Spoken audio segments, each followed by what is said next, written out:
Ladies and gentlemen, honored guests and members of the media, thank you for joining us this afternoon for the much anticipated public release of the Justice Michael H. Tulloch Independent Police Oversight Review Report.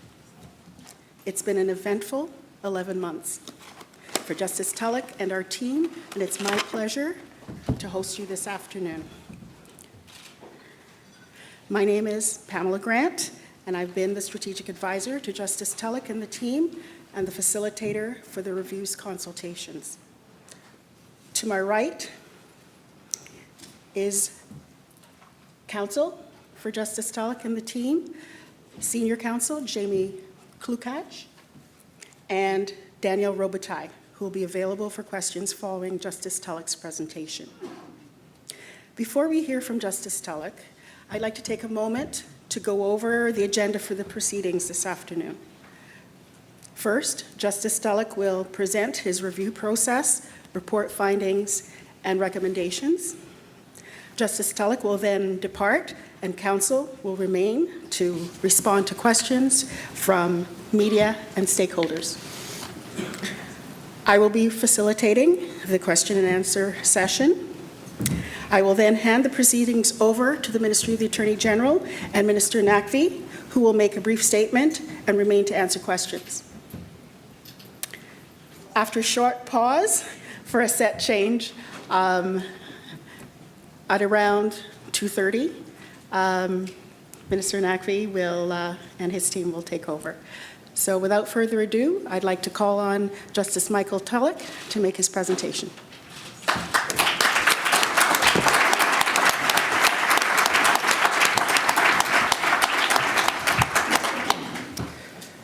Thank you, Pamela. Good afternoon, ladies and gentlemen. I would like to begin by acknowledging that we're gathered on the traditional Indigenous lands of the Mississaugas of New Credit and other Indigenous nations. These lands were the meeting place for several Indigenous nations in the area. By acknowledging this, we're acknowledging the importance and the significance of the traditions of Indigenous peoples. In April 2016, the Ontario government asked that I prepare a report and make recommendations on certain issues involving the civilian bodies that oversee police operations in Ontario. While the contextual backdrop to this review is well known, I have outlined it in Chapter 5 of the report. Having engaged in a very broad province-wide consultation process over the last 11 months, there's no doubt that the issues raised in this report are province-wide issues and not limited to Toronto or any particular community. Rather, what my consultations revealed is that issues of policing and police oversight affects all Ontarians, regardless of race, ethnicity, religion, sex, sexual orientation, gender identity, socioeconomic status, and disability. The oversight bodies I was asked to review are the Special Investigations Unit, which is generally referred to as the SIU, the Office of the Independent Police Review Director, or what is known as the OIPRD, and the Ontario Civilian Police Commission, which is generally referred to as the OCPC. With regard to the oversight bodies themselves, the SIU is an independent criminal investigative body charged with investigating whenever an interaction with the police results in serious injury or death to a civilian, or there's an allegation of sexual assault committed by a police officer. The OIPRD oversees and manages complaints regarding police conduct, policies, and services. The OCPC primarily adjudicates disputes related to police disciplinary decisions, in addition to a variety of other functions related to policing.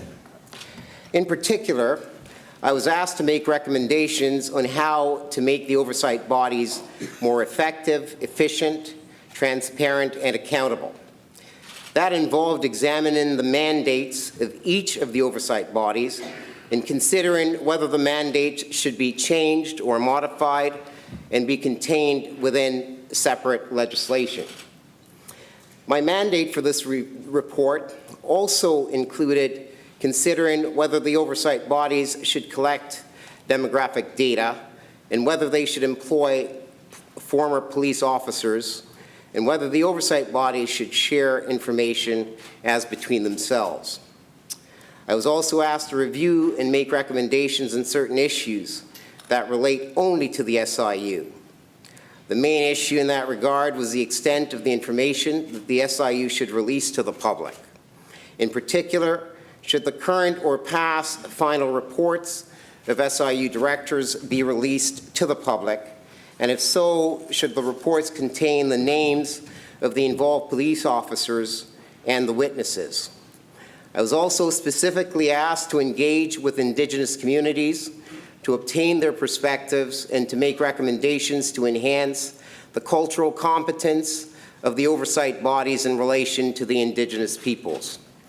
Finally, I was authorized to make any other recommendations which I believed to be relevant to the objectives of the order in Council.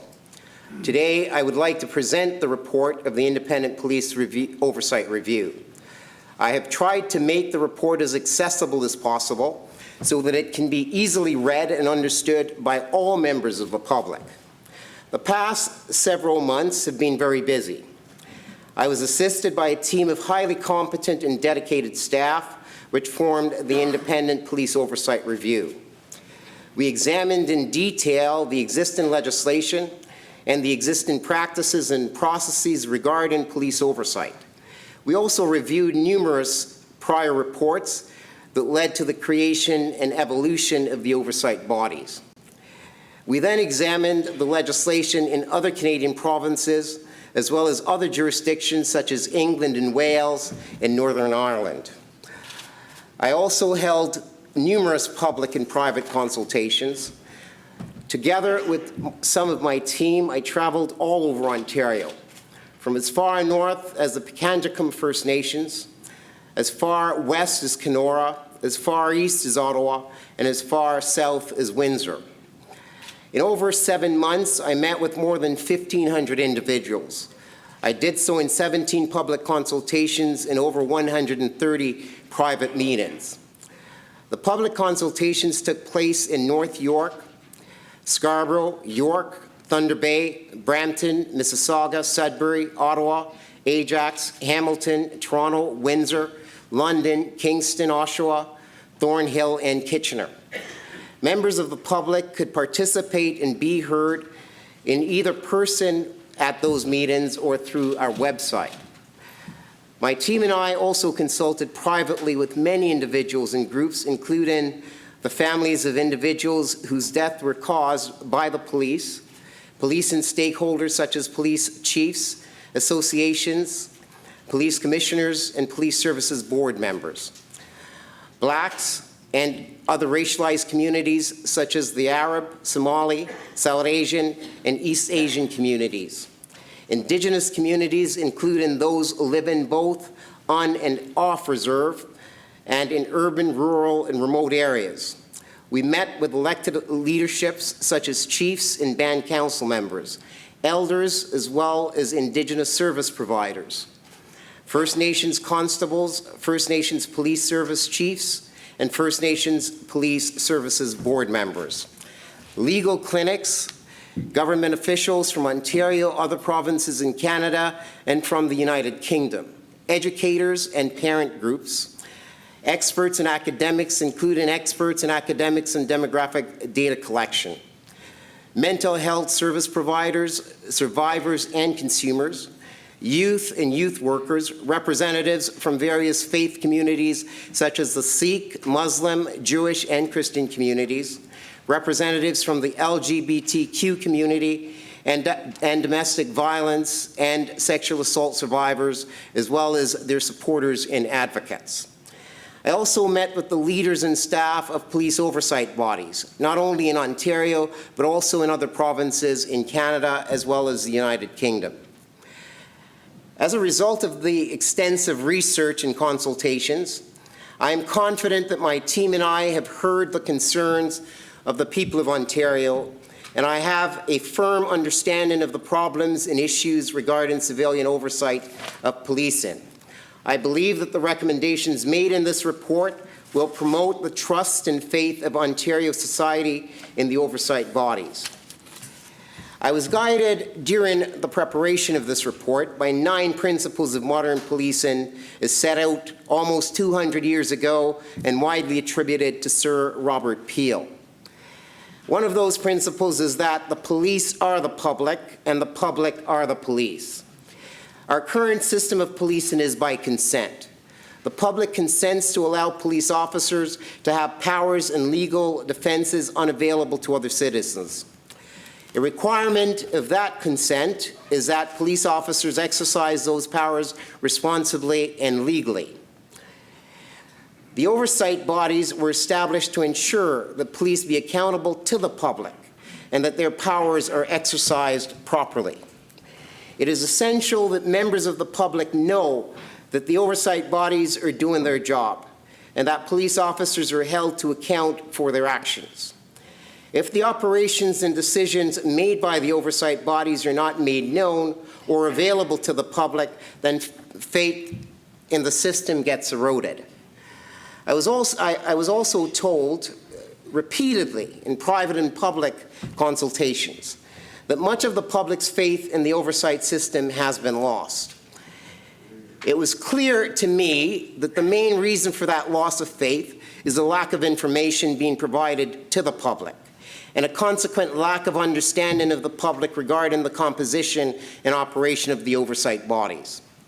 For example, many members of the public believe that the names of police officers were not released even if the officer was criminally charged. That is incorrect. Police officers are publicly named when they are criminally charged, just like any other citizens. Throughout our consultations, we were told that in many cases where the SIU is called, the person has committed suicide or has harmed themselves. In many other cases, the police officer has had no physical contact with the person. In those situations, no criminal charge should be laid against the police officer. However, if members of the public do not know the circumstances because they are not informed, or if information is withheld from them, they will be understandably confused. I will now summarize the recommendations made in the report. Some of the issues were much easier to decide than others. The first recommendation that I've made is that there be separate legislation that encapsulates the oversight bodies. I've concluded that the mandates and operations of the oversight bodies should be set out in separate legislation outside of the Police Services Act. There are a couple of main reasons for doing so. First, it will simplify the legislation regarding civilian oversight and the procedures for complaints against the police and make it more accessible to the public.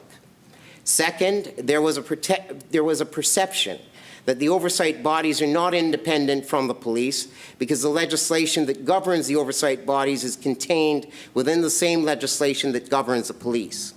Having separate legislation will confirm the independence of the oversight bodies. New legislation also can remedy deficiencies in the existing legislation. For example, I've recommended that when the new legislation is drafted, there be a definition of the serious injuries which trigger the mandates of the SIU. This recommendation has been made several times before and should be implemented now. I've also made recommendations with respect to the coordination of the mandates. I've examined the mandates of the oversight bodies and have made numerous recommendations for reform. In my view, each oversight body should focus on its core function, experience, and expertise. For the OIPRD, this means focusing on its investigative role. For the OCPC, this means focusing on its adjudicative role. For the SIU, this means continuing and expanding its criminal investigative role, as well as recognizing and enhancing its public accountability and transparency function to ensure public confidence in its investigations and its outcomes.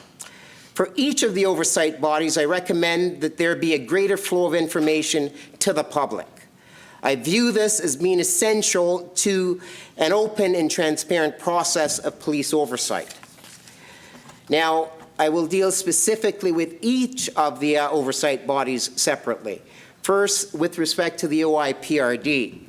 With regard to the OIPRD, currently the OIPRD receives complaints from the public about the police and refers most of the complaints back to the involved police service to be investigated and determined. That procedure, in my view, has to stop. Members of the public have little faith that a complaint will be determined fairly under those circumstances. I recommend that within 5 years, all public complaints against police officers be retained and investigated by the OIPRD. I have made several further recommendations to improve the operations of the OIPRD. Those recommendations include the following: eliminating the 6-month time frame to lay a disciplinary charge, expanding the jurisdiction of the OIPRD to include special constables and auxiliary members of a police force, giving the OIPRD the sole responsibility for investigating complaints against all police officers, including chiefs, allowing for investigations in limited circumstances where there is either no public complaint or the public complaint was withdrawn, and creating a duty to cooperate with OIPRD investigations and providing sanctions for failure to cooperate with the investigation.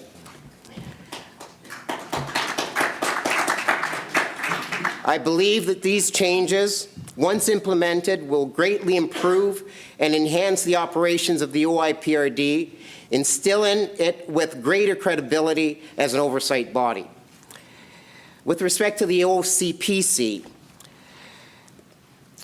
the OCPC has many powers and duties under the Police Services Act other than its adjudicative role. I recommend that those duties be removed or reassigned so that the OCPC can focus on its adjudicative role. Currently, when a public complaint is sent back to the involved police service for determination, the complaint may result in a disciplinary hearing being held. Generally, the prosecutor and the hearing officer are police officers or appointed by the chief of police. Most complainants and police officers do not believe the hearing to be fair under those circumstances. That procedure, in my view, also has to stop. I recommend that the OCPC adjudicate all first-level disciplinary hearings resulting from public complaints, and that independent prosecutors be used for the hearings. Having independent prosecution and adjudication will provide an open and transparent process that also enhances the integrity of the oversight system. This recommendation, in conjunction with the recommendation that the OIPRD eventually retain all public complaints, will mean that within 5 years, all public complaints against the police will be independently investigated, processed, and adjudicated. Now, turning to the SIU. Currently, the SIU investigates matters only where a police officer is involved and a civilian has been seriously injured or killed or there are allegations of sexual assault. To me, that mandate is too limited.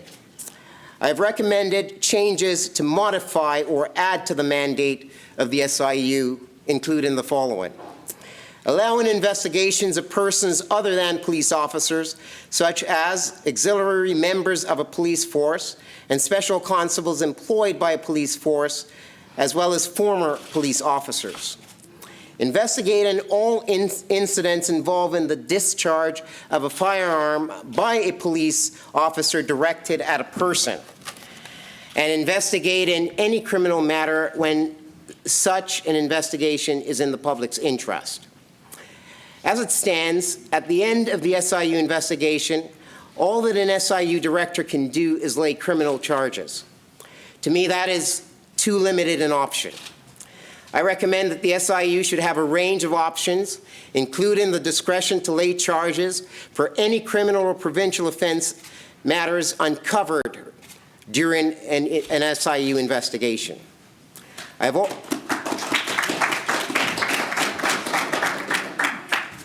also recommended that the SIU receive additional resources to create a public accountability office responsible for public communications, enhance the SIU services to affected persons and families, and enhance the SIU's community outreach program. With regard to enhancing the SIU services, I recognize that affected persons often deal with stress, trauma, and financial difficulty.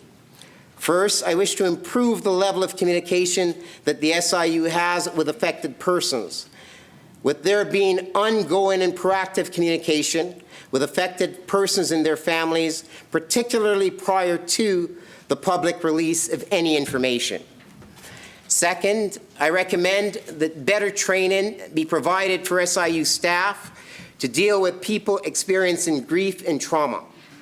This will involve providing the SIU with more staff who are both socially and culturally competent and who are dedicated to supporting affected persons and their families. In order for the SIU staff to be properly versatile in this role, they should have the skills and experience which allow them to address the areas of trauma, counseling, crisis intervention, as well as mental health and addictions. Improving services to affected persons will involve providing the SIU with the required resources. However, I believe that through better communication and with better access to support services, affected families and persons will be better enabled to understand and support the oversight process. I have made several recommendations to improve the ability of the SIU to conduct a proper and a thorough investigation, including the following: legislatively defining the general types of information or evidence that the SIU is entitled to receive during an investigation, legislatively defining the duty to cooperate with an SIU investigation, including defining when the duty arises and expanding that duty to employees other than police officers, and also making it an offense not to cooperate with an investigation. And expanding the role of the coroner when there is a death involved in an interaction with the police. Now, these comments, these comments that I'm about to make, they are with respect to improving transparency and accountability for all oversight bodies. Now, in this report, many recommendations are made to improve the transparency and accountability of the oversight bodies. Some consistent complaints that I heard related to investigative delay, as well as a lack of information from the oversight bodies and a lack of representation within the oversight bodies.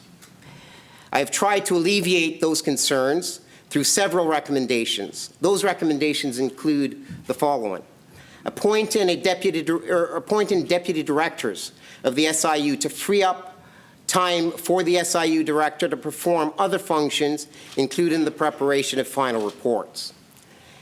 Aiming to conclude SIU investigations within 120 days of the incident.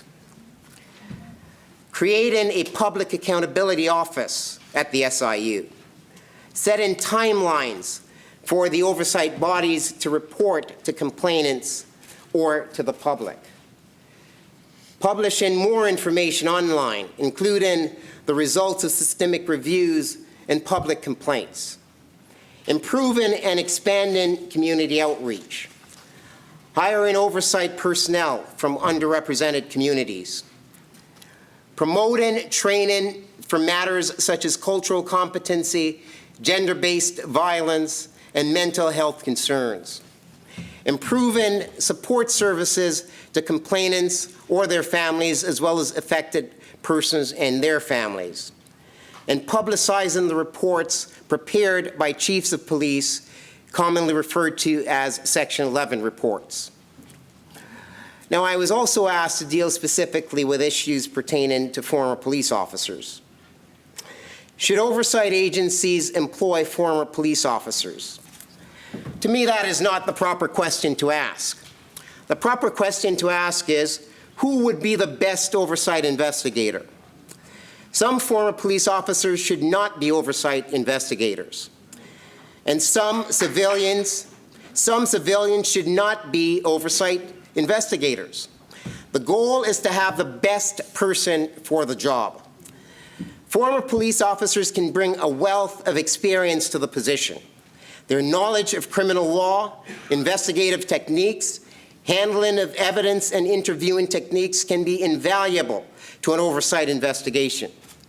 However, employing only former police officers create an appearance of bias. After reviewing the best practices of jurisdictions throughout Canada and around the world, I recommend that there be a team approach to oversight investigations. Investigators from a purely civilian background should be teamed with investigators who may have a prior police background. Each would bring their own skills to the position. That being said, I recommend that the SIU team should have no more than 50% investigators from a police background.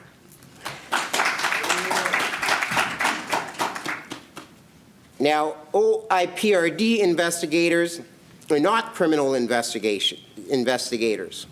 So I recommend that no more than 25% of OIPRD investigators be from a police background.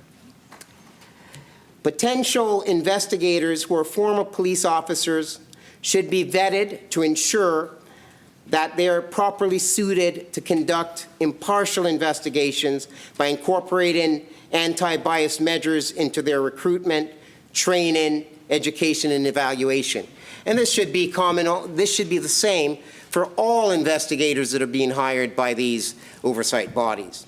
Also, I recommend that all oversight investigators should be properly accredited through a standardized education program so that there can be no doubt as to their competence for the position. Now, another issue that I was asked to deal with specifically was that relating to the release of information. Should more information be released to the public about SIU investigations? In a word, yes. In my view, as much information as possible should be shared with the public about all aspects of the operations of the oversight bodies, at least to the extent that release of the information does not conflict with other protected rights and interests. There was universal agreement amongst all stakeholders, including the police and the public alike, that more information from SIU investigations should be made available to the public. The first point I should note is that when police officers are criminally charged and tried, their names become a matter of public record, as do the names of the other involved officers and witnesses. The real issue is whether the SIU director's report should be released to the public when a police officer is not criminally charged. Currently, the SIU director is required to provide a copy of the SIU report only to the Attorney General. Sometimes a heavily edited copy of the final report is made available to the public. That process, in my view, has to stop. In my view, the public accountability aspect of the SIU needs to be greatly improved. The public should receive as much information as possible when an SIU investigation is commenced, followed by updates to the investigation, and eventually through release of the final report. A lack of information leads to speculation and suspicion that is often unwarranted. If a person has died and there's an SIU investigation, the public should know at the earliest possible opportunity whether or not there was any contact at all between the police officer and the person. When the SIU investigation is more complicated and the SIU director decides not to lay criminal charges, the public deserves to know why. As a result, I recommend that the SIU director release a report to the public that explains the content and contains the following. And those of you who have copies of the report, this is listed at recommendation 6.8. So for the cases that do not result in a criminal charge, the director's report should include the following elements. A, an explanation why the incident falls under the SIU's mandate. B, a summary of the investigative process, including an investigative timeline. C, a summary of the relevant evidence considered, including physical evidence, forensic evidence, expert evidence, and witness evidence, which would include any evidence obtained from the subject officer. Any relevant video, audio, or photographic evidence of the incident in question. An explanation for why any of the evidence listed above was not included in the report. A detailed narrative of the event. The reasons for the director's decision, including the reasons for preferring some evidence over other contradictory evidence, an explanation of any relevant legal standard, and an explanation why the conduct did not meet the standard for laying charges, and a statement on whether the matter has been referred to the OIPRD, as well as whether there were any other issues or any issues with cooperation relating to the investigation. In my view, informing the public through the release of the SIU final report does not require providing the names of the witnesses nor of the involved police officers. Once an independent investigation has determined that criminal charges are not warranted, the need to provide the name is diminished. What is required is that members of the public be provided with sufficient information to allow them to know why the decision was made.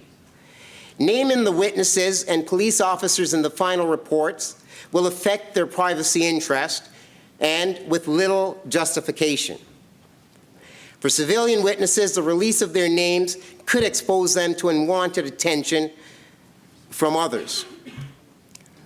For the police officers, there also is a real fear of retaliation to themselves or to their families. Many police officers live in small communities. In these circumstances, releasing their names after they have been cleared of charges by the SIU could lead to stigmatization and further stress. As a result, I have recommended that where a police officer is criminally charged after an investigation, the SIU should release his or her name to the public. However, where police officers are not criminally charged, I have recommended that their names not be released to the public in the SIU's director's report.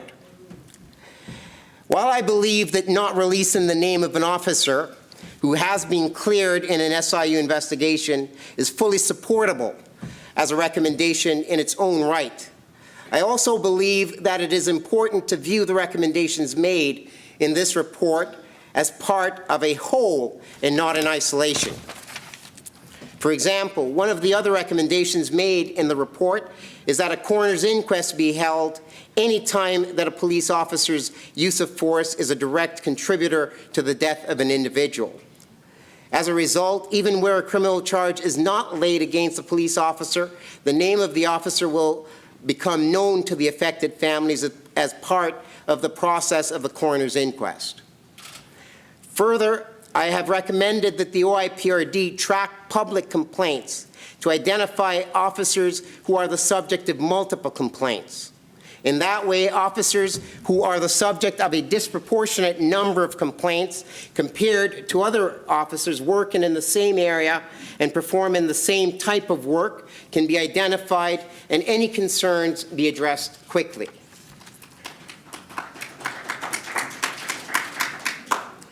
These other recommendations help to address any concerns that the identities of officers involved in the deaths of more than one person will never become known to the public, or that officers who repeatedly breach the duties of their position will never be brought to account. What I view as being most important is that there be a robust, effective, transparent, and accountable independent SIU investigation. To me, the integrity of the SIU investigation is of paramount concern. We have to remember that a police officer is legally entitled to use force, providing that the force is justified. My position is that the name of any police officer who wrongfully uses force to seriously injure or kill a citizen should be made public. If there is a robust investigation that is fully transparent and it is determined that there is reasonable grounds to charge the officer, then the name should be released.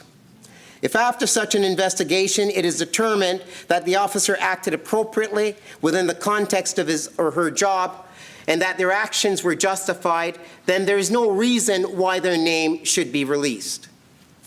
As a result, I believe that if the recommendations made in this report are implemented, then the public should be satisfied that the proper decision was made in the SIU investigation, even without the release of the names. My reasons likewise apply to the final reports for past SIU investigations. The SIU has been in operation since 1990, and there have been thousands of investigations conducted over the years. As a result, I recommend that the Attorney General release reports of past SIU investigations with limited exceptions. The reports released would be for incidents in which a person died, or for other incidents on request of the involved person or their family, or where there's otherwise a significant public interest in releasing the report now. Now, I was also asked to deal with the issues of the collection of data, or demographic data. Should demographic data be collected by the oversight bodies? This was another of the less contentious issues, in my view. In my view, data should be collected. Data is required to develop policy, better manage programs, and evaluate the progress of strategies put in place. It can help police services identify patterns that otherwise would go unnoticed. The oversight bodies need demographic data to access their processes and to ensure that they're functioning properly. As a result, I recommend that the oversight bodies should collect demographic data on matters falling within their respective mandates. Relevant demographic data should include gender, age, race, religion, ethnicity, mental health status, disability, and Indigenous status. I'm not in a position within the limited scope of this review to make firm decisions on the details regarding the collection of data, such as the manner in which the data is collected and who gets to keep it and to whom it is released. As a result, I recommend that an advisory board be established to develop best practices on the collection, management, and analyses of relevant demographic data. Now, I also recommend that the oversight bodies coordinate their efforts and work together. The oversight bodies have a common mandate and goal of effective police oversight. To achieve that common goal, I've made several recommendations regarding the overlapping functions of the oversight bodies and the sharing of information between them. Those recommendations include the following: confirming the investigative priority of the SIU, delivering of a copy of the SIU file to the OIPRD at the conclusion of an SIU investigation, authorizing the SIU to refer conduct matters to the OIPRD and policy and service matters to the Chief of Police of the relevant force, and authorizing the OIPRD to refer matters potentially falling within the SIU's jurisdiction to the SIU. I believe those recommendations will further improve and coordinate the operations of the oversight bodies. Now, I'll address the issue of cultural and social competency, more specifically as it relates to our Indigenous peoples. As part of the mandate of this review, I was specifically asked to speak with our First Nations.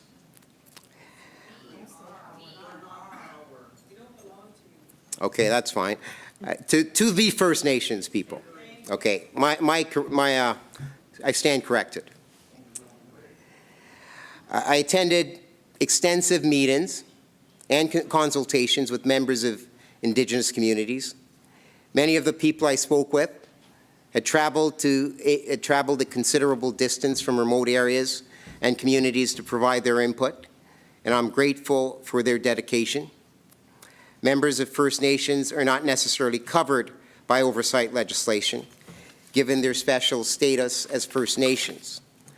First Nations constables are not classified as police officers, and First Nations police services are not included in the definition of police forces in the Police Services Act.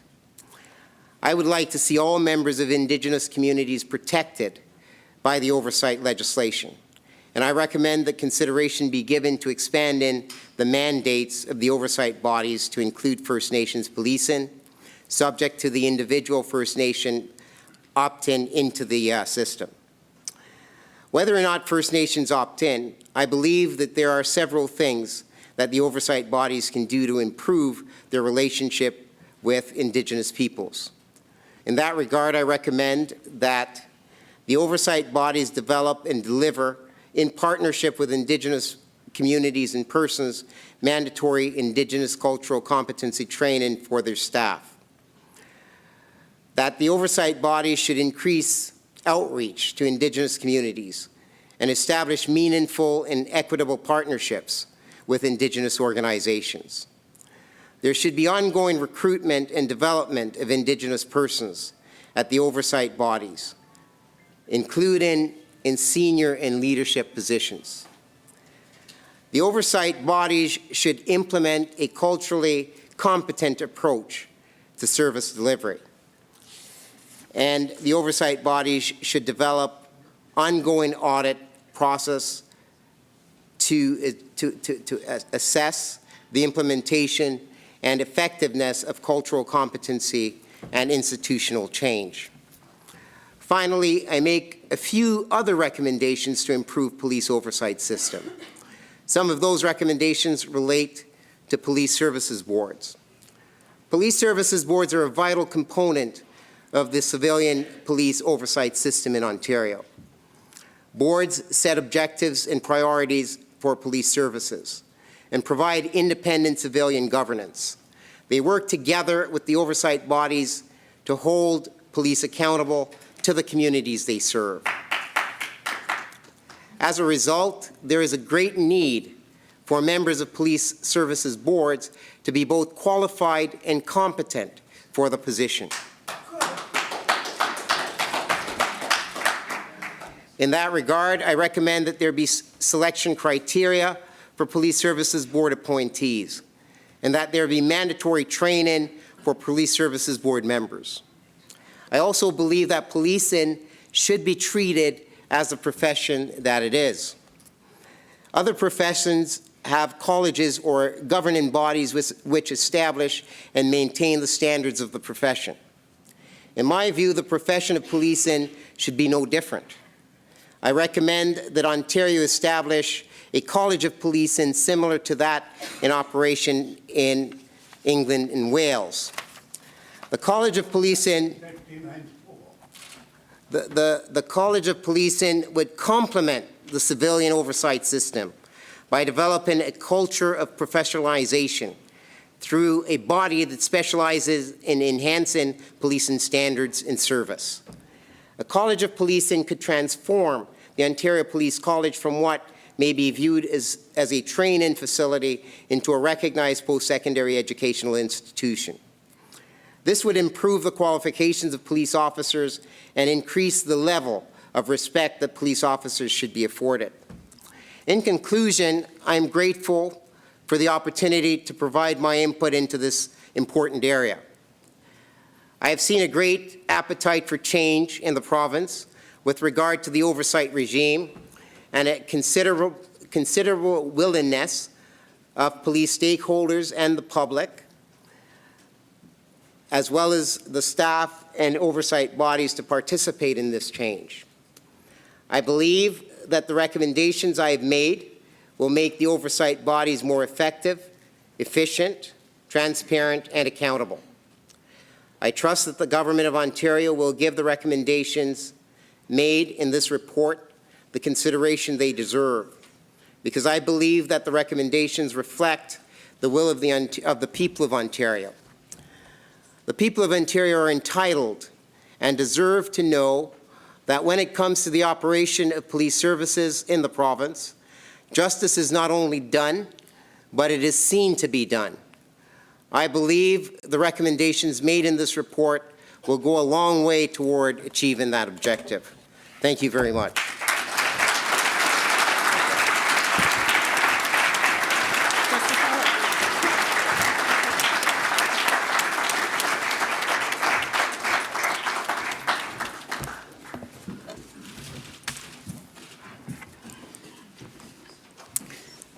Thank you, Justice Tulloch. We're just going to take a quick break while I make some signals to my colleagues to set up for the Q&A. We have a few minutes left before Minister Naqvi is to come back and give his statement. And the lights are in my eyes, so I can't see. But anyway, so I'm just going to let you know that the three council that are here to respond to questions from media and stakeholders, we have a few minutes to do that. What I'd like to do is alternate between media and stakeholders in the few minutes that I have. So I'd like to ask you please to limit your questions or comments so that we can get in as many questions as we can. And I'll just repeat who we have here at the podium. So Daniel Robitaille, Senior Counsel for the review, will be responding to questions. Jamie Klukach will as well. And joining us is Christine Mainville, who will be able to respond to questions en français. And I want to actually just give some acknowledgement to our colleague who is unable to be with us today for family reasons, Jody Lynn Wadlove of the Munsee Delaware Nation, without whose help through this entire process and contribution, we would not have been able to do as much as we did do across communities, but specifically within the First Nation Indigenous communities. So you can start. Where? Okay, can you go over on that side, please, Justin? So I'll start with media. So are there any questions from this side of the room? No? Well, while you get yourselves together, I will. Yeah. Question en français. Can you tell us exactly why you maintain the non-divulgation of the policemen in this? You don't reveal the names when there are no criminal accusations. Like Justice Tulloch.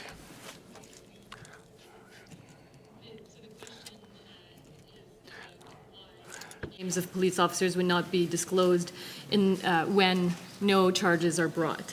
Alors, comme le Like Justice Tulloch said, he took into consideration several factors. The first being that the conclusion is that accusations should not be made, and the emphasis should be made on the fact of being able to explain in a transparent fashion or the reasons why no accusation was laid. In these circumstances, he measured the need to respect privacy and the security of people involved as well, including the fact, like he said, that this recommendation is part and parcel of the whole of the recommendations made, including notably the fact that he recommends that there is a coroner inquest in each case where the use of force of police resulted in a casualty. And then it should be the right occasion where the name would be disclosed. So this is part of the considerations that it took into account.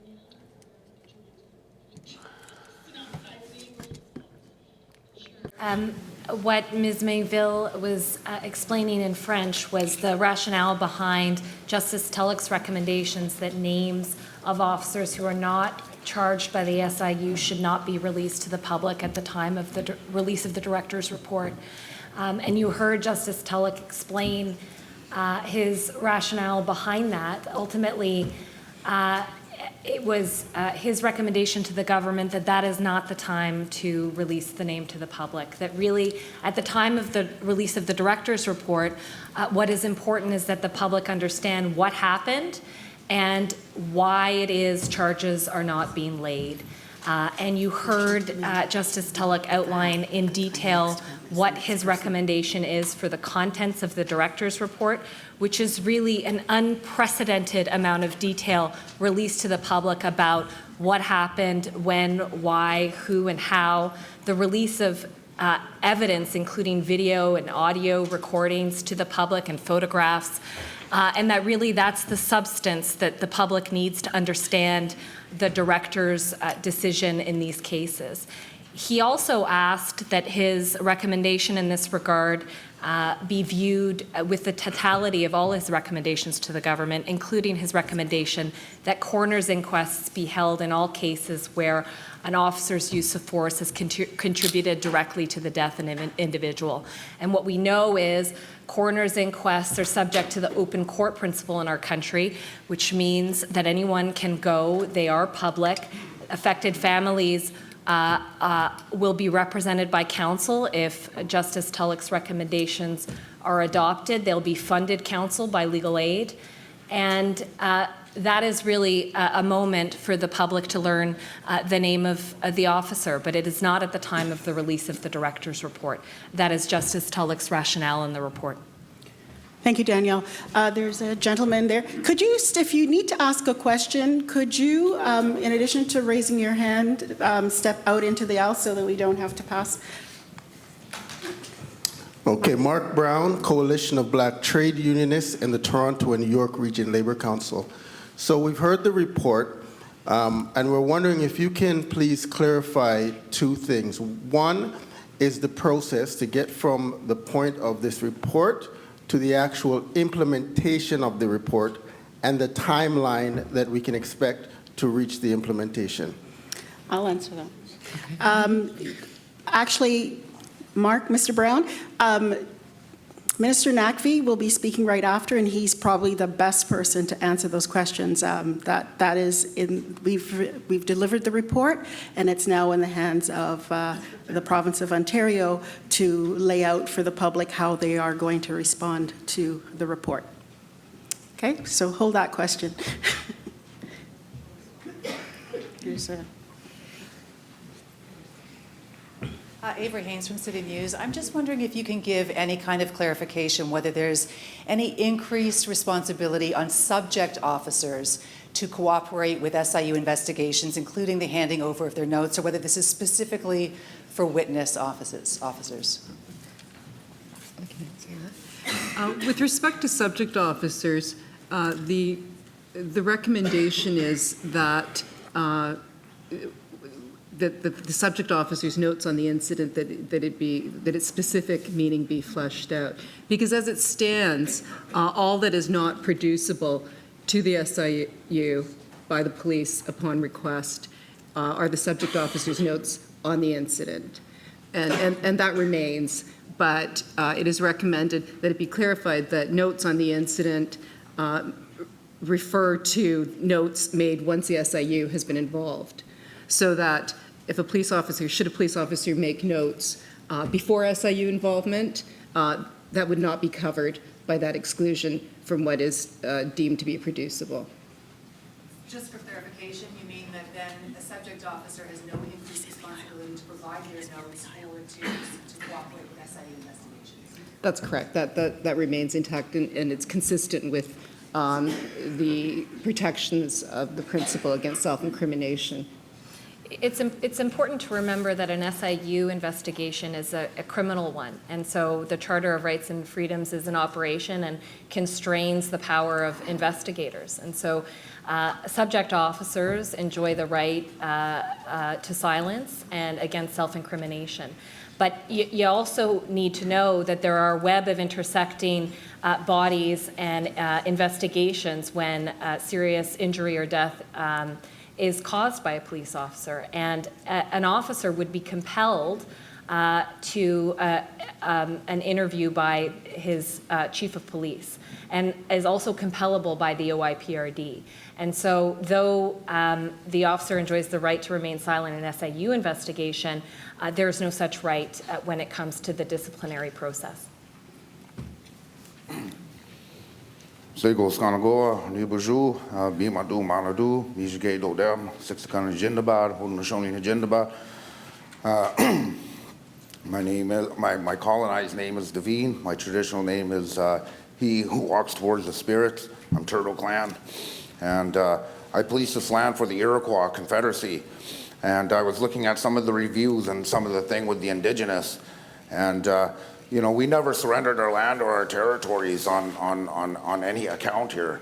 And one of the things that I look at the review is that even though that they interviewed the First Nations people or the Ongwe people, the original people, we still don't have any say on our territories governing our land here, even in the city too. This is still our territory, and we should have the right to fully govern our people without any police interference on our territories.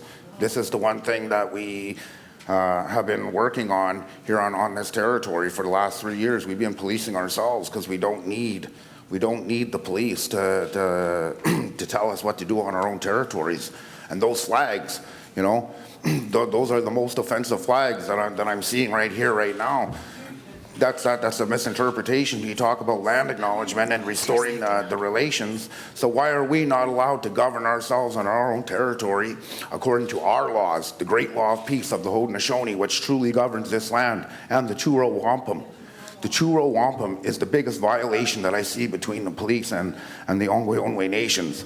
We should have the right to govern ourselves here on our territory without interference. That's what the Churo was about, that the non-native people were supposed to govern themselves according to their own laws, their own traditions, and they weren't supposed to interfere with the Iroquois affairs or the Ongwe Nation affairs. And that's what I see on this territory. There's a lot of interference between the non-native and the native people. And when it comes to us expressing our governance and our self-independence, we're always shot down. We're always told that your law supersedes our law. And that is not true here. We never surrendered our land or our territories. And I want to know why we are not allowed to govern ourselves. We're not allowed to make our own rules. We're not allowed to police ourselves. Why we're not allowed to do what we are supposed to be doing on our territory. We're not even allowed to sell cigarettes on our own territory without your interference. Who says that you have the right and the authority to do that on our territory when we never surrendered that? So I want to know why we are not allowed to govern our people according to our laws on our own territories without the interference of the federal and provincial governments, which are false governments on our territory. Thank you. Yahweh. Sir, you raise important Nikesh. issues, which unfortunately many of which are well beyond the scope of this review. To the extent that Justice Tulloch does make a recommendation that First Nations policing, the consideration be given to including First Nations policing within the police oversight regime in Ontario, he provides that would be on agreement of each individual First Nation. So to that extent, there is acknowledgement to the extent that this review permitted of the independence of the First Nations. McGresh, could you please, that's the next person, Matthew. Thank you.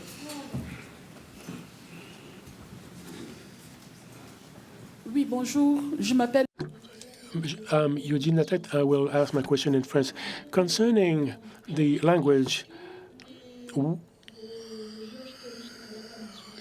the justice did not mention it for the Francophone communities. I would like to know the analysis of the justice. If a member of the Black community, French-speaking, has something with the police, in what language this person should get services? Thank you for your question. I think one of the considerations The police come to have an interaction with a Francophone member of the population, what language rights would apply and how would we go about that, and Justice Tulloch's views in that respect. Alors, une des considérations. One of the considerations I would say about this issue is the recommendation that there be a larger diversity within the three monitoring bodies and diversity of background, experience, including questions of languages, not only French language, but cultural backgrounds that are different, and people who could have sensibility with the cultural experience of, we would hope, of the biggest number of cultural societies. The issue of French language fits in. Of course, there cannot be any guarantee that the policemen on the location will speak French in a context, where it is not privy or something happens. But we cannot require that each policeman or woman be bilingual in the current circumstances. But certainly that an effort should be made that if there should be interactions that are supposed to happen afterwards with a member of one of the bodies, it should be taken into consideration. More diversity within these bodies, more it will be possible to respond to these expectations. Ms. Mayville answered the question in French by referring people to the recommendations to diversify the oversight bodies, and that the SIU, the OCPC, and the OIPRD should make a greater effort to recruit and hire people from as many different communities and backgrounds as possible, which includes a linguistic diversity. And Ms. Mayville also made reference to language rights in the province, and obviously the oversight bodies are subject to the linguistic rights legislation in the province, and if you would like to make a complaint in your language of choice, you should be able to do that. And that was Ms. Mayville's answer to the question. Merci. We have time for two more questions, and this gentleman has been waiting for a while, and I will give the last word to you, Karen. Thanks. Actually, the minister is coming, so the program is such, as I explained earlier, the minister is also coming to make his presentation and to answer questions. So we have to allow, we're running a little late, but I'm just trying to accommodate. But I have a list, and there's a gentleman here and on there that we want to hear from. So go ahead quickly. Can we get the mic, please? Thank you. Very quickly. Ms. Grant, my question directed to Ms. Tulloch. Hello, Shaka. I am not an expert. My name is Shaker, private citizen of Ontario. The reason why I say that, I have submitted volumes of financial information to Ms. Tulloch.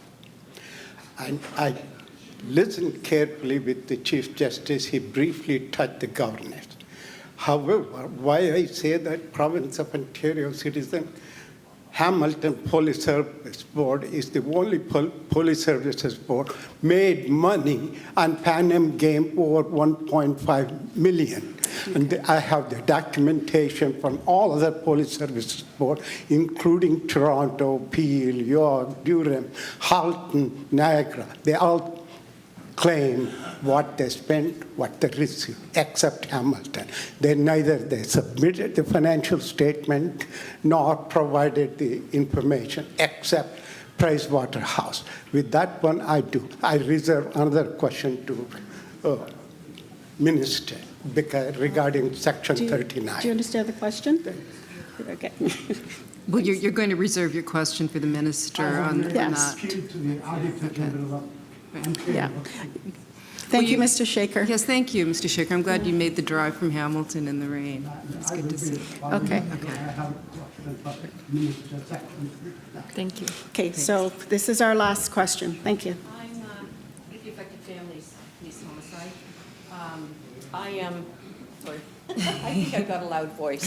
My name's Karen Graham, and I want to know a little bit about where Justice Tulloch is mentioning that he would like to ensure that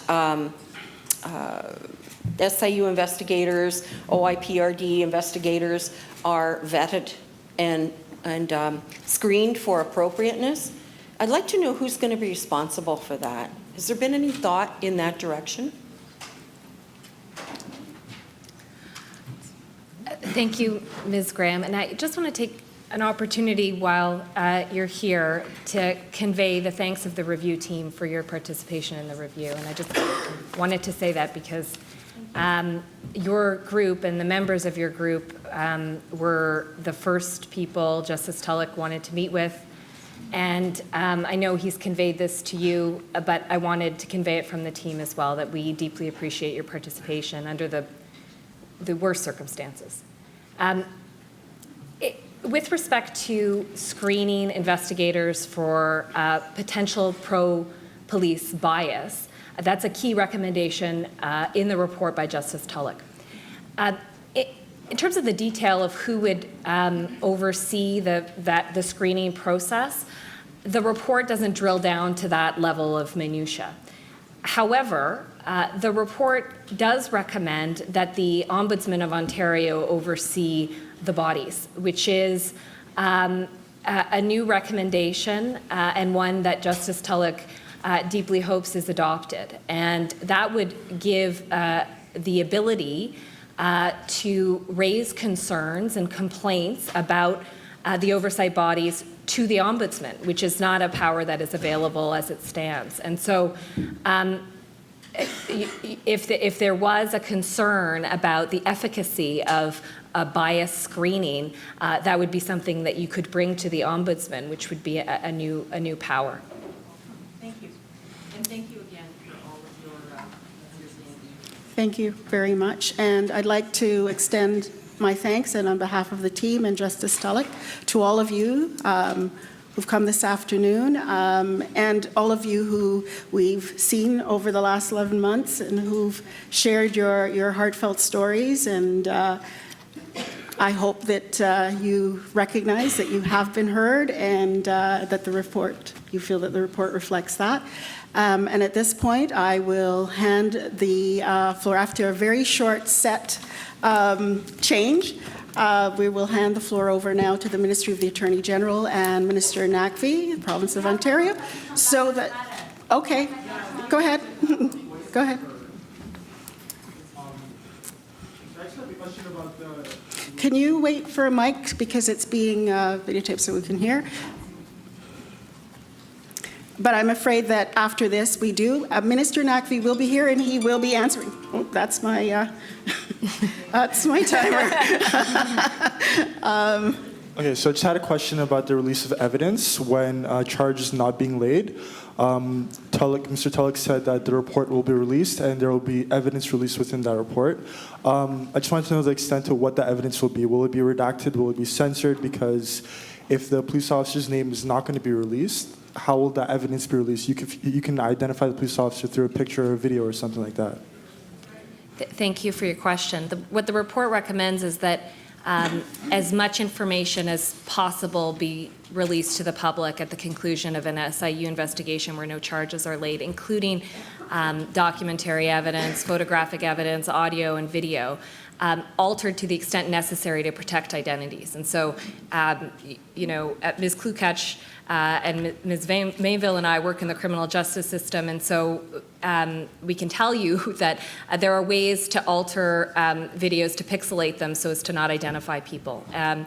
The report is also specifically directs that where information is held back from the public, where there are redactions, that there be an explanation so that the public can see why is it that I wasn't provided with a summary of this witness, and that there is an explanation by the director. The idea is that the public needs to be in a position to assess those judgment calls, and that's really what is behind Justice Tulloch's recommendation in that regard. Okay, and thank you very much.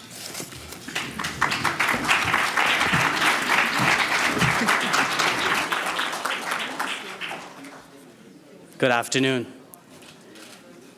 I want to start by acknowledging that this event is taking place on the traditional territory of the Mississaugas of the New Credit, and recognize the long history of Indigenous peoples in Toronto and the Haudenosaunee.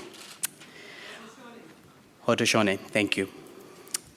I want to thank Justice Tulloch and his team for this very important report. I also want to personally thank them for their commitment and dedication to building trust between police and the communities they serve. We are fortunate to have Justice Tulloch. He is a fine jurist serving Ontario on the Court of Appeal since 2012. The intellect and integrity that Justice Tulloch brought to this process has been extremely important to the Premier, to me, and to our entire government. The Independent Police Oversight Review Report is based on the feedback and ideas of over 1,500 people from around the province. Justice Tulloch and his team held 17 public consultations and 130 meetings. It will be clear to you, as it was clear to me after reading the report, that it is extremely thoughtful.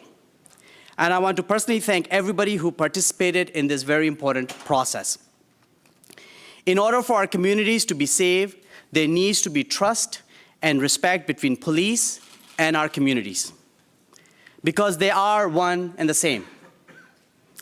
As Justice Tulloch so rightly points out, modern policing is founded on public trust. And we have an opportunity to strengthen that trust so that people, communities, and the police have confidence in the system.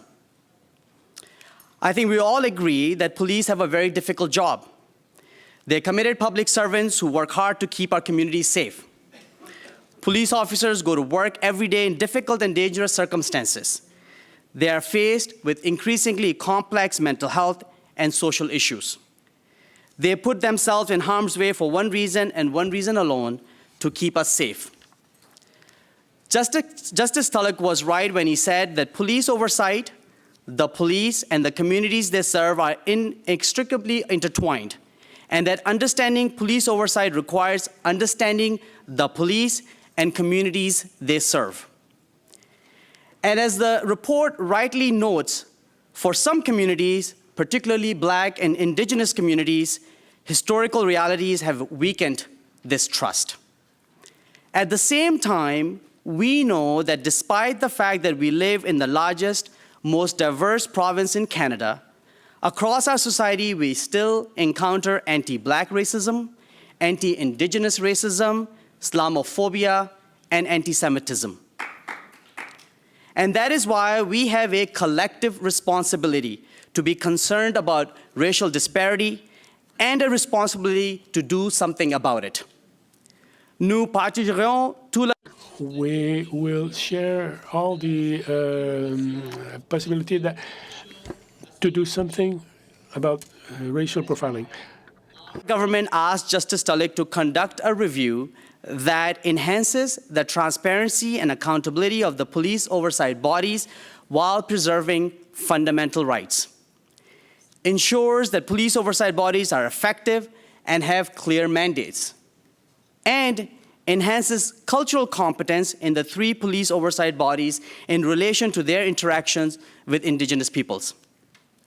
I am confident that this report will strengthen police oversight because it provides a clear path forward on how to transform Ontario's police oversight system so it's more open, accountable, and has the confidence of both the public and the police. So we are taking immediate action, and we are not going to waste any time. Our work begins today. Following the report's recommendations, we will immediately take the following 5 actions. Number 1, we will release all past SIU reports on fatalities unless family members object.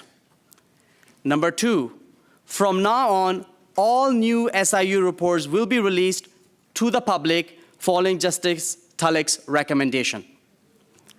Number 3, we will introduce standalone legislation this fall that will enhance the independence of police oversight bodies in Ontario.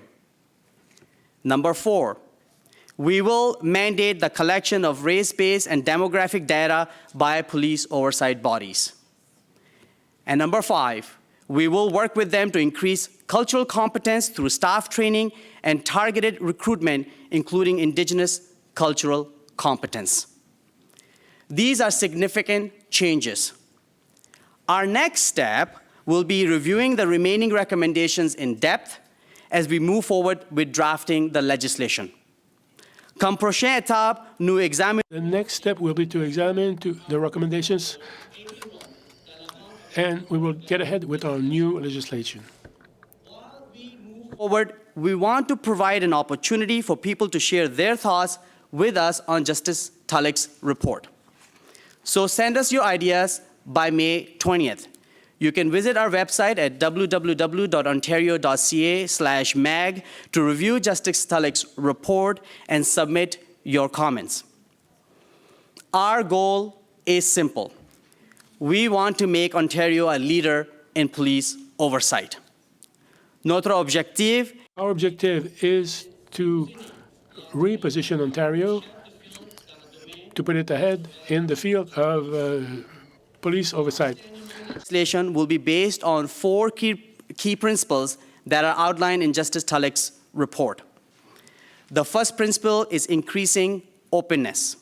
That means taking an open by default approach to sharing information with the public about investigations and keeping them better informed about the investigative process. Secondly, we will increase accountability by considering mandatory cooperation by police officers in investigations and taking a good look at the tools that police oversight bodies need to be effective. The third key principle is increasing public trust and confidence by focusing on how police oversight bodies should investigate and make decisions about public complaints about police conduct. Finally, we will increase cultural competence through new training, more diverse staff, and better data collection. In conclusion, I want to thank Justice Tulloch and his team once again for their report, and the people, communities, and police who shared their stories and experiences. While we have a lot of work ahead of us, the report has provided us with a clear path forward, a path to modern police oversight system that is more open and accountable, and perhaps most importantly, has the confidence of both the public and the police. In one of my conversations with Justice Tulloch during this process, he said to me, and I quote, "We have a good police oversight system. Implementing this report will make it great." I wholeheartedly agree with Justice Tulloch and want to thank him and his team for an incredible work they've done, and I look forward to working on implementing his report. Thank you very much. I'll be more than happy to take questions from the public and, of course, the media as well. Thank you, Minister Naqvi. It's Wendy Gillis from the Toronto Star. I just wondered if you could give us a sense of a timeline for releasing all of the historic SIU directors' reports. So we are going to be following Justice Tulloch's recommendations in that regards. In the report, as you know, he has advised us to release SIU reports with certain restrictions dealing with all fatalities. Unless families object, they don't want to be released. On all other matters, non-fatality SIU reports, he've asked us to make it available to families who request or for public interest purposes, for example, from the media. Our plan is that for reports from between 2005 up to now, we will have them available by December of this year. And we will be, of course, take requests from the families as well. For all fatality reports from 1990 to 2004, our plan is to have it available publicly by summer of 2018. Minister Cynthia Mulligan from City News. There are actually 129 recommendations. You've agreed to implement 5 right away. We've seen in the past with Andre Moran's, the Ombudsman's reports, that largely his recommendations just gathered dust. What are you going to do with the rest of the recommendations? How do we know that you're actually going to follow through on them? Well, so first of all, there are more than 5 recommendations they're implementing. They're contained in many, but they're very important ones, and we're doing them now. As one of the things, as I stated, I mentioned that we will be bringing standalone legislation in the fall. And our task between now and throughout the summer is to work very closely on the recommendations so that we can develop our legislation. I can tell you that I'm very much aligned with Mr. Justice Tulloch and his recommendations. And my job is now to work hard over the summer months to hear from the public and develop this legislation with the aim of making our police oversight accountable and transparent. So that will be our work, and I'm very much looking forward to doing that hard work. Will you allow police pressure to make you cave? Because in the past, Andre Moran says police pressure made the government cave with recommendations. Will you cave again?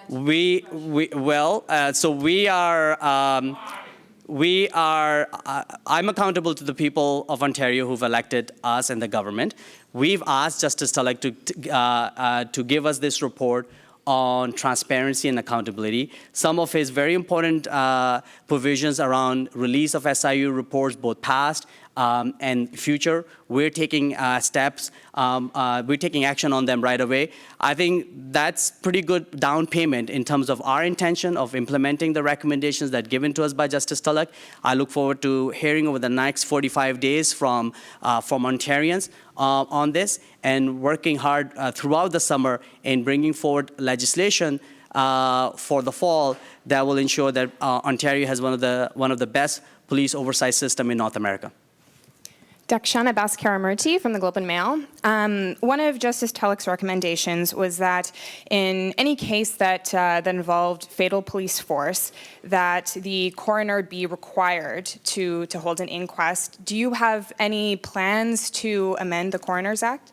So this is exactly the kind of now detailed analysis that we have to go into. Many of the recommendations that are outlined in Justice Tulloch's report go beyond the Ministry of the Attorney General. So for example, Coroner's Act is within the Ministry of Community Safety and Correctional Services. So our task now is to, of course, engage those ministries, especially the Ministry of Community Safety and Correctional Services, so that we can all work together in the implementation of Justice Tulloch's report. Hi, Minister. I'm a little unclear. Can you clarify if you're going to legislate the duty to cooperate for officers and if it should be an offense when they don't? Well, that's a very important part of the recommendation that Justice Tulloch has presented.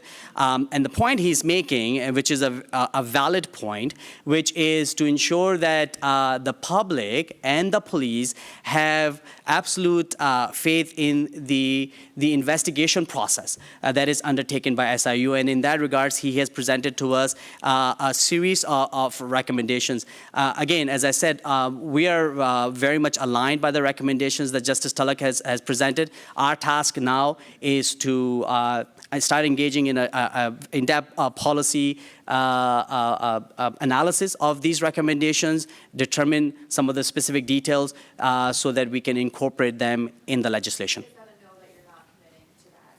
Well, we received the report just last Friday, so we have started doing the policy analysis, which is important.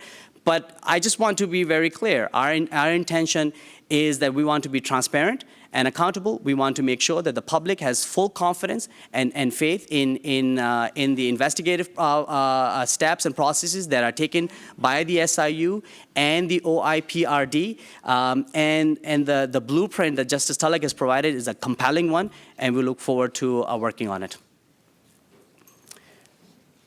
Can we get a microphone to the gentleman here in the middle, please? Hi, Minister. Okay, I'll take this one question, and then I'm going to come to you, sir. I've been requested to speak on behalf of the family. Please. We have to really understand that there's accountability that hasn't reached. This is John Fox. His daughter, Cheyenne Fox, was murdered. She was thrown from a balcony. We had numerous warnings about her safety that were left unheard. The officers that dealt with the case, one of them has issues with prostituted women. I also have to sit here and say that we have to work with the police, us frontline people.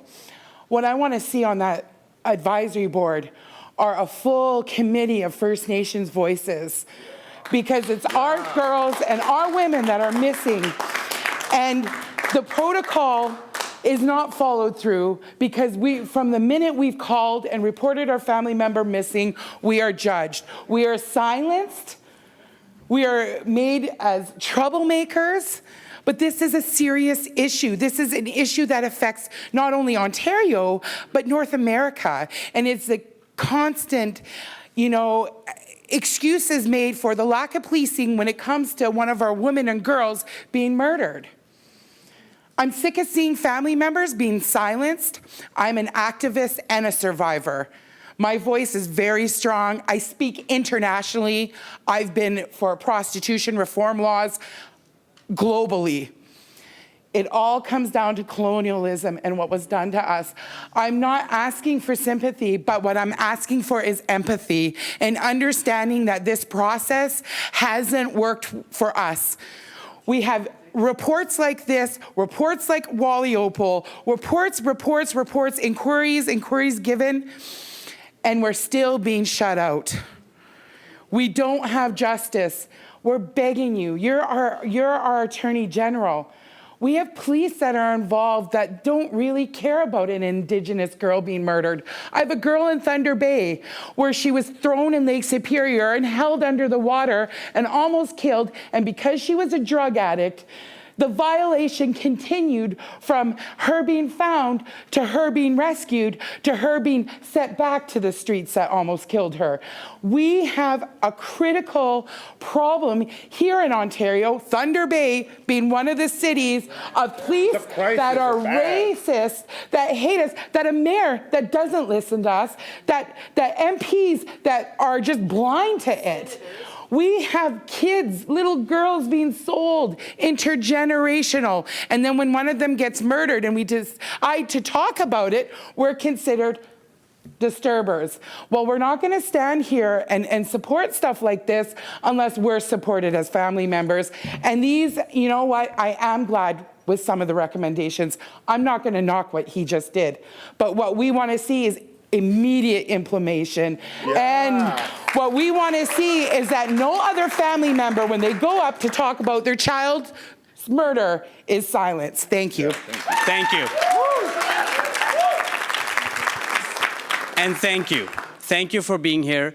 Thank you for speaking out. We will work with you. I can guarantee you this report will not sit on a shelf. That's my guarantee to you.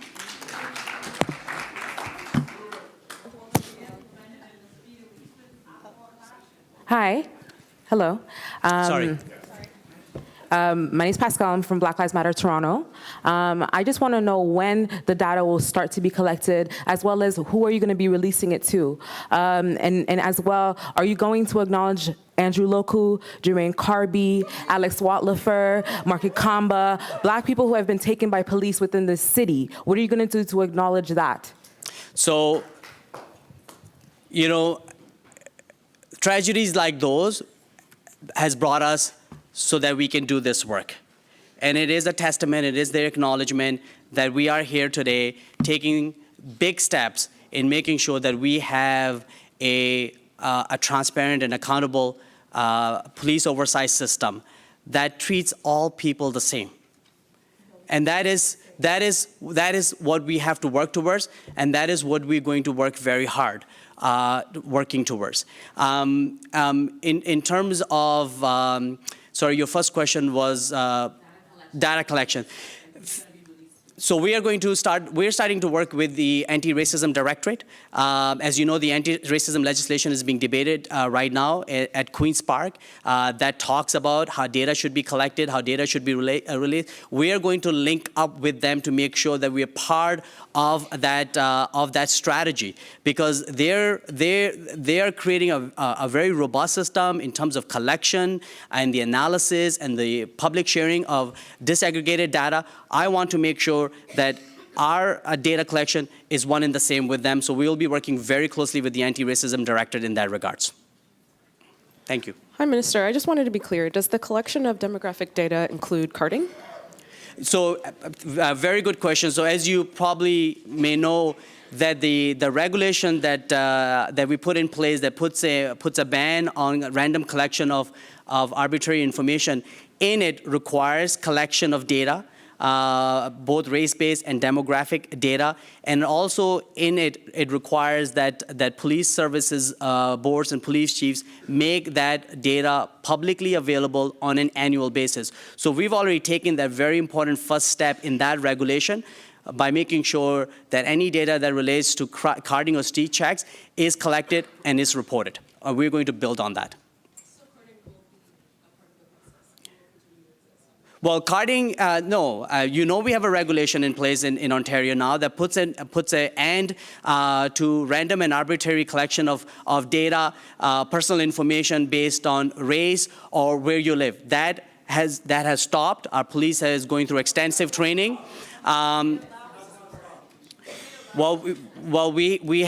We have far more robust rules in place today than ever before in dealing with that practice. And if you think the rules are not being followed, then I strongly encourage you to please file reports with the OIPRD, because that process is very much part and parcel of it. Hi, my name is Raven Wings from Black Lives Matter as well. You mentioned Justice Tulloch, and you yourself also mentioned training for the SIU overview. And one would argue that they already have training. So what exactly, specifically, is that training? And if you don't know right now, when will the public be a part of those decisions that are made as we are affected? Thank you for that question. And reading Justice Tulloch's report, he talks about two kinds of training in the report. He talks about investigative training. So how do we ensure that we have good investigators, both in SIU and OIPRD? He talks about those type of qualifications. He even in the report, in his analysis, looked at some other jurisdictions as to what kind of training is mandated to them. So that's one kind of training that he talks about and gives us recommendations. The second aspect is around cultural competence training. And we specifically asked him to talk to us about competence as it relates to our Indigenous peoples, about various diverse cultural communities that call Ontario home, and how can we ensure that those aspects are very much part and parcel of the training for in police oversight. And he talks about and gives us recommendation in that regards as well. Minister Avery Haynes from City News, your government has been requested again and again to release these SIU reports. And I'm wondering if there's any acknowledgement today that you have dragged your feet or resisted that over the years? And what has led you to make the decision now to release all the reports going back to 1990? Well, the Premier and I have been very clear that we want to make sure that there's openness, transparency, and accountability. That has been the driving force for us in asking Justice Tulloch to do this very important work. In the OIC that we gave to him, we very clearly, very specifically asked him, please give us advice as to whether or not we should release these reports or not, and if so, in what format. And he's done thorough work, very extensive research in that regards, and they've given us very thoughtful recommendations. And the commitment I'm making, as of today, we will be implementing those recommendations that Justice Tulloch has outlined, and we'll be releasing those reports. Right, but Andre Marin made those very same recommendations and accused your government of resisting this. And I'm wondering if you can acknowledge that you've resisted in the past and give an explanation for why you're deciding now to release this. Well, because it's important to make sure that there's trust in police oversight. And I will acknowledge the fact that trust has eroded over time. And it is important that we work hard to restore that trust in police oversight, to make sure that we restore trust in our police. Because in order for us to have safe communities, we need to make sure that the police and communities are one in the same. And by making sure that we strengthen police oversight, by making sure that there's transparency and accountability, and by making sure that we release past SIU fatality reports as recommended by Justice Tulloch is a very important step in restoring that trust. Minister. So sego sewaguego, denunits guguanyu ne yungits, wagiskalawaga, niwageta loden, ganyagahaka, niugoanjago, Carrie Yungits. My name is Carrie. Through my mother and her mother, Six Nations Grand River Territory. I had three questions I have for you. One is on the cultural training. One is on police interviewing accountability after charges are laid upon them for whatever breach may have taken place. And the third one, I'll get to in a second because I can't remember it right now. So the first one in regards to cultural training, we've seen just recently with Senator Bayak, cultural training doesn't seem to be working. She may have been removed from that office of the Aboriginal Committee in the Senate, but she's still a senator, and there are more people like her in that, in the Senate and across the federal and provincial boards. We have just now Justice Tulloch, who refers to us as our Aboriginal people. We do not belong to Canada. So there's a lot of work still to be done with decolonization language and appreciation. The second thing I was going to talk about was in regards to police accountability, in regards to when there has been an incident using the firearms, somebody has died. In the case of Robert Jacansky, those police were allowed to collude and transfer notes, and I didn't hear anything in the report today that talked about separation of police and interviewing them before they were before accountability took place. So that, I need to hear more about that. When will they, how quickly will they be separated from each other and their notes taken from them? So that's a really important issue. The third one I can't even remember right now. I'll have to come back to you on that, but for those 2 points. Well, thank you very much, and I think you've raised both good points. I think we all acknowledge and respect that we've just started the journey of reconciliation, and it's not a journey that's going to happen overnight. We're dealing with intergenerational trauma. We're dealing with historical colonization, and we all have a lot of learning to do. We have learning to do, and we will learn by working with our Indigenous peoples, and is through your generosity. A lot of work to be done. Thank you. I'm going to say this. I say from our perspective because we have to learn from the Indigenous, because yes, because your Indigenous cultures it makes us a better Canadian, and so I strongly believe that we have a lot of learning to do from the Indigenous people, and I'm on that journey. It's a long journey, and all of us will participate hopefully in that journey. Well, a Canadian is simply a member of a corporation. It's not a nation. There is no Canadian language. Okay. Right? There is no language called Canadian. So you are a corporation. You are Okay. a member of a corporation. Okay. We are not. We have a lot of learning to do. Thank you. Well, so police, like I said, Justice Tulloch has given us a roadmap in terms of police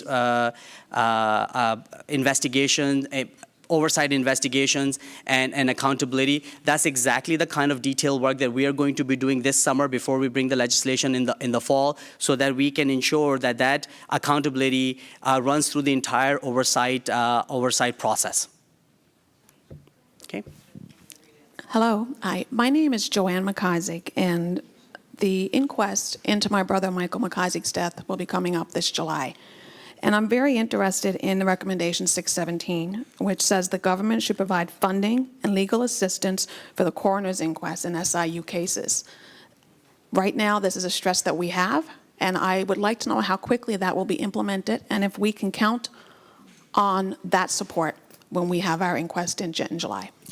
That's a very good question. I don't have a precise timeline answer for you right now, but I look forward to very much working with you. Will you meet with me? I've written your office multiple times and I don't get a reply. We will meet with you. You will meet with me. This is very important to us. Absolutely. This is very important. Thank We need you. the funding. Absolutely. Thank you. Thank you. I'll make sure that one of my staff person takes your contact information.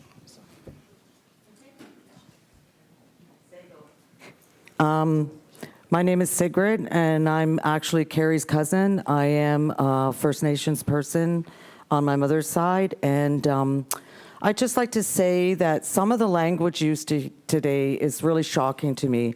In my first language, Ganyageha, we do not have a word like hope. Something either is or it isn't, and that's that. So I just heard from somebody outside that it really hurt me when the other people were saying should be implemented. So it has to be implemented. That's where our line of thinking is. And I just heard that somebody gave a statement that said it will be implemented. So that's one good thing. I also would like to talk about the fear of retaliation towards officers that live in small towns, apparently. I'm sorry, but I just don't buy that. Yeah, there's fear for the police officers, but if you do any studying, which isn't hard to do, any research, of a ratio of police officers killed by civilians compared to civilians killed by police officers, it's a pretty different ratio. So that needs to be, that fear that you're saying about police officers that everybody's going to retaliate, it's just not true. It's not there. It's nonsense. And the other thing is using words like faith and deeply hope that what you have said will be implemented, that deeply affects us because we don't have words like that in our languages. We don't have words like faith and hope. We just have what it is. So it either is or it isn't, okay? Do what you're saying, and that's exactly, that's what I'm hearing from this. But I don't like the fear aspect that's put on that you're not going to release the names of officers even if they're not charged with a criminal offense. Okay, Yeah. Thank you.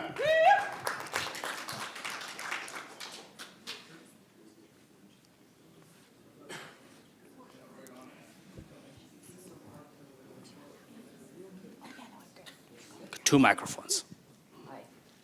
Graham. I'm with the Affected Families of Police Homicide. I've led this group to a lot of events and have actually really enjoyed meeting a lot of these people, but it's been very traumatic.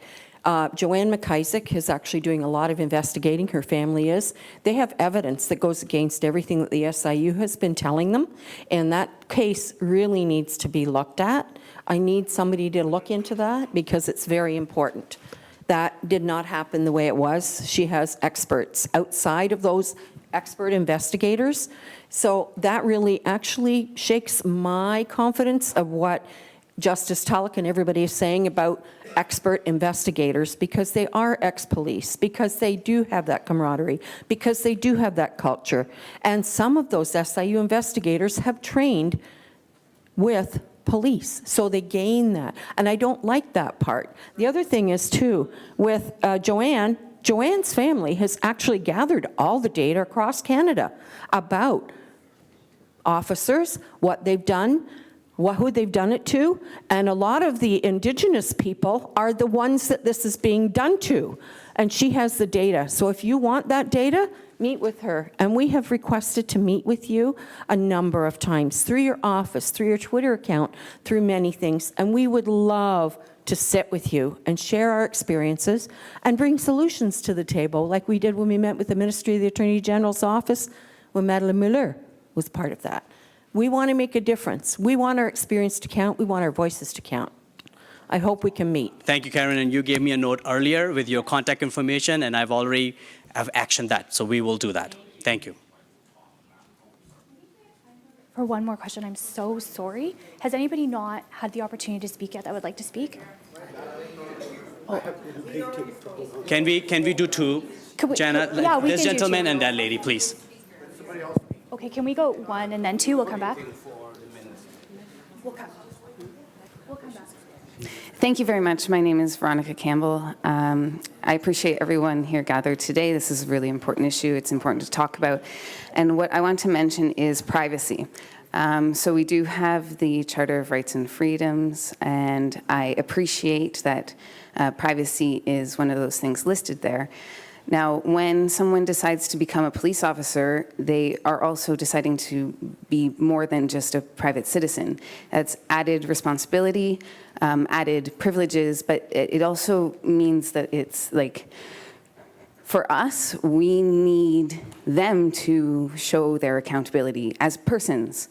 So when there's a incident and charges are not laid, how beautiful would it be to actually hear from the officer in a public way about what happened? And even if that means that apologies have to happen, you know, like maybe there was something that didn't go as well as it should have. So can we hear about that? Can we hear about what they're learning personally? Can we hear about what they are changing within themselves to be able to be better at their job? So many times we avoid actually going through the process of apologizing. And I think as a nation right now, Canada, as a corporate state, as a body of people choosing to identify as Canadians, we have to get good at apologizing. Thank you. Appreciate that. Thank you. And on top of that, like so much of our mental health in our communities is about how we communicate through these issues of violence between us and violence from different levels of government, how we communicate through the healing, and that will help our mental health too, to be able to see a police officer talking about, you know, what he's learning. Thank you. Thank you. Sir. Final question. Thanks so much. Thank you. Right Honourable Minister, thank you. And you are a graduate of McMaster, which is near to our home. And secondly, you are a father of a new baby, and that baby has to grow up with this convoluted environment. However, my mission is taxpayers, and I'm dedicated, I'm fighting for them. With those things, first I'd like to make one little statement. I'm not an expert on police operation. I'm expert on financial aspect. However, Hamilton Police, first-line police officer, to me, the best police services we have. I have no complaint about them. However, senior command and the chief and the police board, I have complaint. No minority in either group. That you should take into account. I sent you some emails, I don't get response. Having said that, why I say Shaker, private citizen of Ontario, because one of the key items is Pan Am game. And there is a public statement by the chairman of the board saying we made money on Pan Am game, over 1.5 million to finance forensic building. And I have confirmation from Toronto, Peel, York, Durham, Niagara, Halton, everybody. They submitted their information to the board, and they received what they spent, except Hamilton. Hamilton never submitted the financial statement except Pricewaterhouse to claim $2.8 million. That's no-no. And secondly, Mr. Honorable Minister, publicly, I request you to grant me a few minutes of your time in your office to update your financial concerns. One of them, Section 39. There's a budget. Police Act is very subjective at the moment. I'd like you to revamp the Police Act, have a uniform section, and give power and authority to City Council to go through line budget. They don't have it. And those are the things I have, but I have a lot more. And I apply for simple freedom of information. They get referred. They don't give me information. I have to apply for IPC. They are wasting their time, and they are wasting my time. Honorable Minister, thank you. Thank you. I request you to give me a few minutes of your time. Thank you very much. Appreciate it. Thank you all. Have a good afternoon. Thank you.